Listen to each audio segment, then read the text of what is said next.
Okay, first to demonstrate how call options work, I'm going to tell you a little story. And by the way, if calls and puts are old hat to you, then you've already got a leg up. So the method I'm going to teach you afterward will be even easier for you to apply with options. Okay, here we go. So Susie's selling her house for $500,000 in a neighborhood that has a nearby parcel of land that is for sale as well. There are two parties interested in the land. Peter plans to develop the land into a beautiful park and bird sanctuary. And Harry plans to build a low-cost housing development. Now, Sammy comes along and is interested in buying Susie's house for a cash deal, but he has a problem. He won't have the cash available for 3 months. So he's, of course, worried that the house will be sold to someone else in the meantime. So he decides to offer Susie $5,000, or the option premium, right now, if she'll take the house off the market and give him the option. This would be a call option to buy the house for $500,000, which is referred to as the strike price, anytime within the next 3 months, which is the expiration date. Now, if he does not elect to buy the house, Susie keeps the $5,000 premium and Sammy walks away from the deal. If he does elect to buy the house or exercise the option, Susie still gets to keep the $5,000 and he pays her $500,000 for the house. Now, 3 things could happen in this story. In scenario 1, Peter buys the nearby parcel of land. This, of course, will increase the value of Susie's home to, say, $600,000, in which case Sammy will be very happy to exercise his option to buy the house for $500,000. In scenario 2, Harry buys the nearby parcel of land. This, of course, will decrease the value of Susie's home to, say, $400,000, in which case Sammy will not exercise his option to buy at $500,000, and he'll just walk away from the deal having lost only $5,000. Then there's scenario 3, where neither party buys the nearby parcel of land. Susie's house is still worth $500,000, and Sammy can elect to exercise his option to buy the house for $500,000 or not and simply walk away from the deal, losing only $5,000. In effect, Sammy is controlling a $500,000 asset for 3 months for only $5,000. No matter what happens during that time, the most he can lose is $5,000. Susie, on the other hand, is happy to take the $5,000 as she had no guarantee anyone else would buy the house at her asking price, nor did she feel the nearby parcel of land would sell anytime soon. Here's a footnote to the story. Depending on the circumstances, if Susie felt she was likely to attract another buyer in the near term, she would have demanded more than $5,000 from Sammy to take the house off the market for 3 months.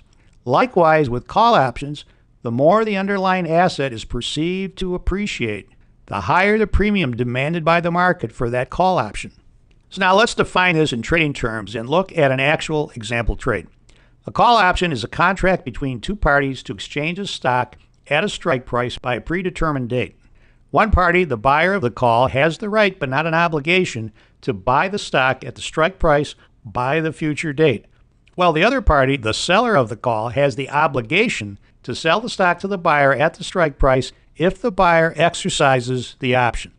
For example, if a stock is trading at $50 and you think it's going to go up to $60, you might buy a $55 call option for, say, 20 cents.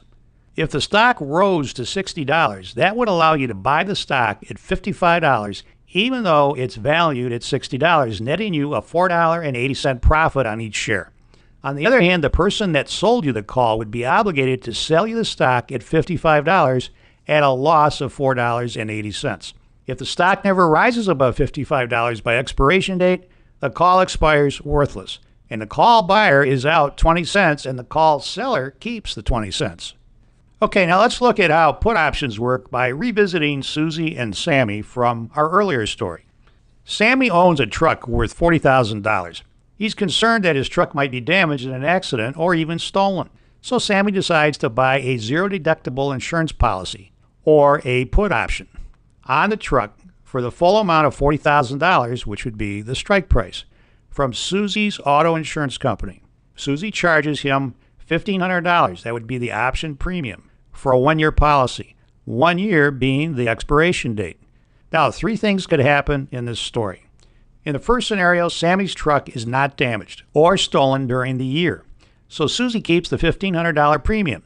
Sammy's okay with losing the $1,500 for the protection it provided him for the year. In scenario 2, Sammy's truck is damaged in an accident. requiring $10,000 in repairs. He exercises his insurance policy, or his put option, by filing a claim, and Susie pays him $10,000 for the repairs as agreed. Sammy is happy he purchased protection for this possibility. In the third scenario, Sammy's truck is stolen.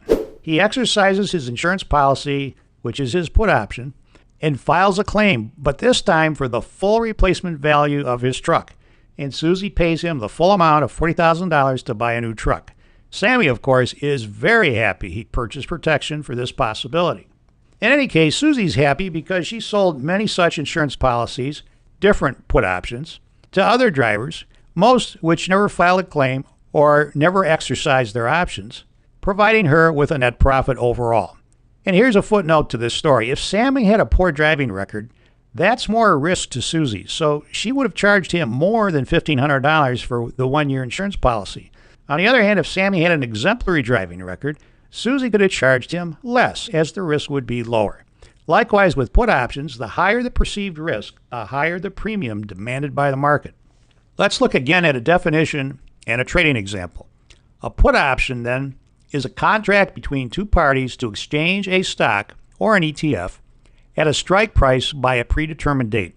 One party, the buyer of the put, has the right but not an obligation to sell the stock at the strike price by the future date, while the other party, the seller of the put, has the obligation to buy the stock from the buyer at the strike price if the buyer exercises the option. For example, if a stock is trading at $50 and you think it's going to go down to $40, you might buy a $45 put option for, say, 20 cents. If the stock dropped to $40, that would allow you to sell the stock at $45 even though it's valued at $40, netting you a $4.80 profit on each share. On the other hand, the person that sold you the put would be obligated to buy the stock from you at $45 at a loss of $4.80.